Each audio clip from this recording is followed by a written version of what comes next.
एक चोर था, वो किसी धनी मानी के यहाँ से चोरी करके भागा तो उसके अंग रक्षक पीछे लगे। वो भागे तो विचार किया कि अब पीछे लग गए हैं तो मैं पकड़ा जाऊंगा। तो जो चोरी की थी वो तो इधर उधर फेंक दिया। और बड़ी ऊंची स्थिति के महात्मा थे, प्रियालाल के अनुराग में वो बहुत सैकड़ों संतों की मंडली लेकर जगत उद्धार के लिए भ्रमण करते थे। तो वहाँ भगवत चर्चा कर रहे थे। अब वो जाकर चुपचाप सब श्रोताओं के बीच में बैठ गया। तो उन कर्मचारियों ने विचार किया कि यहाँ तो भक्त बैठे हैं, चोर काहे को बैठेगा, और दूसरी दिशाओं में ढूंढने लगे। उस समय चर्चा चल रही थी कि जो भगवत प्रेमी महात्मा की शरणागति स्वीकार करके प्रियालाल के नाम मंत्र में चित्त को लगाता है, उसका नया जन्म हो जाता है, उसके सारे पाप नष्ट हो जाते हैं यदि पुनः ना करे तो। इतनी बात हो सकती।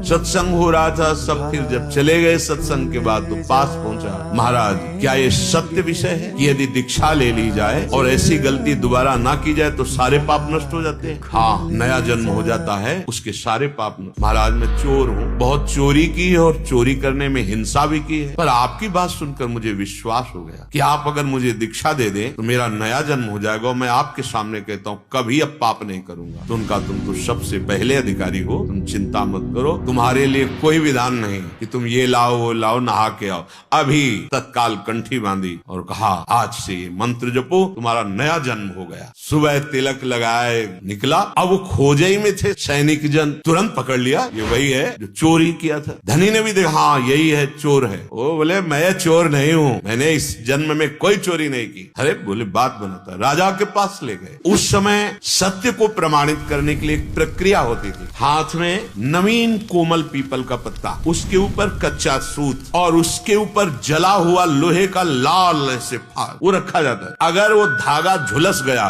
तो तुम असत्य हो, और अगर नहीं झुलसा तो 7 कदम चलो और फेंक दो, तुम सत्य हो। ऐसा उस समय पद्धति थी। ये कहें कि यही चोर है और वो कह रहे थे कि मैंने इस जन्म में चोरी नहीं की, वही प्रक्रिया हुई। ऐसे रखा और मन में निश्चय किया, गुरुदेव आपने कहा था दीक्षा के बाद नया जन्म, और उच्च स्वर से बोला इस जन्म में मैंने चोरी नहीं की, और 7 कदम चला, फार फेंक दिया, झुलसा भी नहीं। अब राजा ने कहा इस धनी को फांसी की सजा दी जाए, क्योंकि इसने ऐसे शुद्ध वैष्णव को चोर कहा और यहाँ आकर दंड देने का विधान। अब वो बोले महाराज फांसी मत दीजिए, सही कह रहे हैं। बोले आप कैसे सही मान सकते हैं, आपको तो प्रमाण दे दिया। बोले इस जन्म में चोरी नहीं की, पीछे जन्म में की थी। बोले कल की बात है, तुम पीछे जन्म। हाँ तो शाम के हमारा गुरु मंत्र हुआ है, पूरा रहस्य बताया।